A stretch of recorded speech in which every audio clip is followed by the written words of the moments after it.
ఎందరో పోరాట యోధుల ప్రాణత్యాగాల ఫలమే మన స్వాతంత్ర్యం. దేశానికి స్వాతంత్ర్యం వచ్చి నేటికి 78 ఏళ్లు అవుతోంది. ఈ తరుణంలో ఆంధ్రకేసరిగా గుర్తింపు పొందిన స్వాతంత్ర సమరయోధులు టంగుటూరి ప్రకాశం పంతులకు భారతరత్న బిరుదిచ్చి గౌరవించాలని గ్రామస్తులతో పాటు కోరుతున్న మునిమనవడితో మా correspondent Srinivas face to face. సీఎంగా కూడా పనిచేశారు. అంటే ఇక్కడ ఆంధ్రప్రదేశ్ తెలుగు రాష్ట్రాలు భాషాయుక్త రాష్ట్రాలుగా అయినప్పటికీ ఈయన ముఖ్యమంత్రిగా పనిచేశారు. అలాగే ఈయన లాయర్ న్యాయవాది వృత్తిలో చాలా కాలం పనిచేశారు. అలాగే దేశ సేవ కోసం ఎన్నో పదవులు అలంకరించారు. అలాగే 1972 అయితే ఆయన మరణించింది 1957. ప్రకాశం పంతులు గారి అంటే ఆయన క్విట్ ఇండియా ఉద్యమాలు కానీ సహాయ నిరాకరణ ఉద్యమాలు కానీ ఇలా ప్రతి ఉద్యమం స్వతంత్రంలో ఉన్న ప్రతి ఉద్యమానికి ఆయన పిలుపుతోటి వేల మంది వచ్చేవాళ్ళు. దీనిలో భాగంగానే సైనిక్ కమిషన్ దీనికి సంబంధించి మద్రాసులో జరుగుతున్నప్పుడు వారికి వ్యతిరేకంగా నల్ల బ్యాడ్జీలతోటి నిరసన తెలియపరుస్తున్నప్పుడు ఆ టైంలో బ్రిటిష్ వారు అడుగు ముందుకేస్తే కాల్చేస్తాం అన్న టైంలో ఆయన గుండీలు విప్పి గుండె చూపిస్తూ కాల్సంట్రా అని చెప్పి రావటం, అలాంటి జరిగినప్పుడే ఆంధ్రకేసరి టంగుటూరి ప్రకాశం పంతులుగా ఆయన్ని పిలవటం జరిగింది. దీనికి సంబంధించి వాళ్ళ సొంత ఊరు వినోదరాయుడుపాలెం, అంటే ఆయన జన్మించింది ప్రకాశం జిల్లా ఒంగోలుకు అతి సమీపంలోని 20 కిలోమీటర్లో ఉన్న వినోదరాయుడుపాలెం. ఇక్కడ వాళ్ళకు సంబంధించిన గత స్మృతులు, ఆయనకు సంబంధించిన గత స్మృతులు అనేవాళ్ళు వినోదరాయుడుపాలెంకి సంబంధించిన ప్రొఫెసర్ సూర్యనారాయణ గారు ఉన్నారు. ఆయన్ని అడిగి ఒకసారి తెలుసుకుందాం. సార్ చెప్పండి, టంగుటూరి ప్రకాశం పంతులు గారికి మీకు అప్పుడు మీరు ఉన్నారా? మీకు అతనికి సంబంధించి అక్కడ ఆ ఊర్లో ఉన్న ఎవరైనా చెప్పిన విషయాలు కానీ ఏమైనా ఉంటే చెప్పండి సార్. 1872లో ప్రకాశం గారు వినోదరాయనిపాలెంలో వాళ్ళ అమ్మమ్మ గారి ఇంట జన్మించి కొద్ది కాలం అక్కడ ఉండి ఆ తర్వాత వాళ్ళ నాన్నగారితో పాటుగా అనేక ప్రాంతాల్లో విద్యాభ్యాసం చేసి చివరికి రాజమండ్రిలో న్యాయవాదిగా సెటిల్ అయినటువంటి చరిత్ర అందరికీ తెలిసిందే. వినోదరాయనిపాలెంలో ఆయన అక్షరాభ్యాసం ఆయన బాబాయి అప్పయ్య పంతులు గారి దగ్గర జరిగిందని మా పెద్దవాళ్ళు చెప్పగా మేము విని తెలుసుకున్నాం. అదేవిధంగా ఆయన చివరి పర్యటన కూడా వినోదరాయనిపాలెంతో ముగిసింది.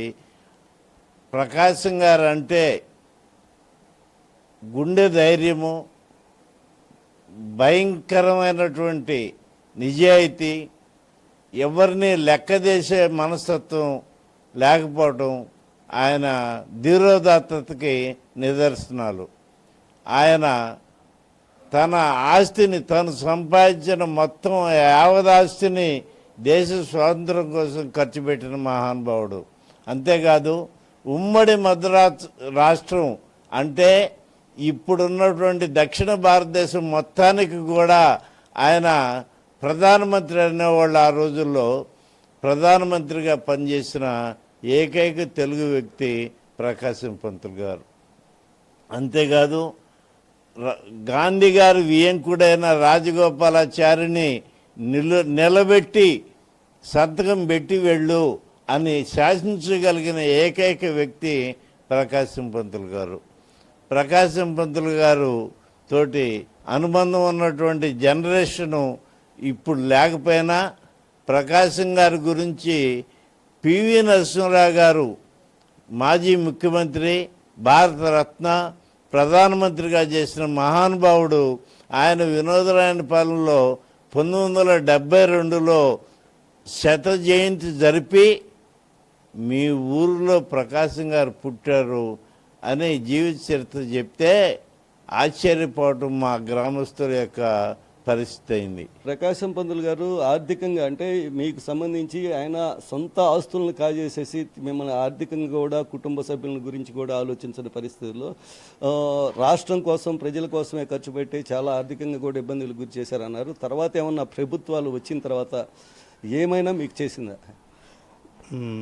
ప్రకాశం పంతులు గారు గాంధీ గారి పిలుపు మేరకు ఆయన మోస్ట్ ఫేమస్ లీడింగ్ లాయర్గా దేశంలో టాప్ 3లో ప్రకాశం పంతులు గారుగా ఒకరుగా ఉండేవారు. మా బెంగాల్ నుంచి చిత్తరంజన్ దాస్ గారు, అలానే యూపీ నుంచి మోతీలాల్ గారు, దక్షిణాది నుంచి మన ప్రకాశం గారు, వీళ్ళు ముగ్గురే లక్షల్లో సంపాదిస్తూ అప్పట్లో న్యాయవాది వృత్తిలో దేశంలో టాప్ లీడింగ్లో ఉండేవారు. గాంధీ గారి పిలుపు మేరకు ప్రకాశం గారు 1924 జనవరి 24న నల్లకోటును వదిలేసి ఈ చేనేత వస్త్రాలు ధరించి గాంధీ గారు బ్రిటిషర్స్ వాళ్ళ న్యాయస్థానాల్లో మనము ఇచ్చేయద్దు, వాళ్ళని క్విట్ చేయండి అని చెప్పి గాంధీ గారు ఇచ్చిన పిలుపు మేరకు వదిలేసి వచ్చేసి వారు స్వరాజ్య పత్రికను స్థాపించి వారికి ఉన్న యావదాస్తిని మొత్తాన్ని దేశ స్వాతంత్రం కోసం మొత్తము చేశారు.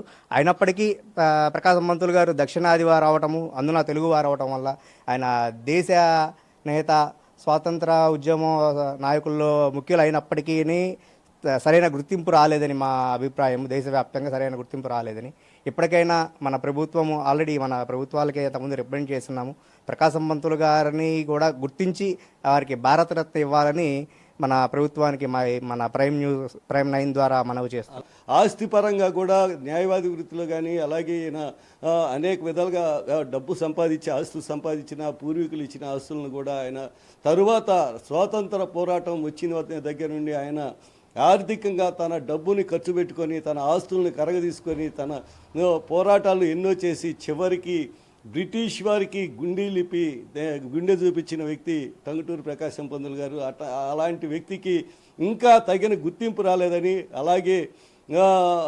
అలాగే ఆ ఊరు ఆయన ఆ మహానీయుడు పుట్టిన ఒంగోలుకి అతి సమీపంలోని వినోదరాజుపాలెంలో ఎటువంటి అభివృద్ధి జరగలేదని, అక్కడ ఉన్న వాళ్ళకి గుక్కె నీళ్లు దొరకటం కూడా కష్టంగా ఉందని చెప్పి చెప్పడం జరుగుతుంది. అలాగే వారి కుటుంబ సభ్యులు గుర్తింపు అనేది ప్రకాశం పంతులు ఎంతో పోరాటం చేశారు మా తాతగారు. అలాంటి మా తాతగారికి ఇప్పటికీ ఎటువంటి గుర్తింపు లేదు. దేశవ్యాప్తంగా కొంచెం గుర్తింపు అనేది కావాలని చెప్పి కుటుంబ సభ్యుడైన సంతోష్ గారు కోరుతున్నారు. కెమెరామెన్ అనిల్తో శ్రీనివాస్, ప్రైమ్ 9 న్యూస్, ప్రకాశం జిల్లా.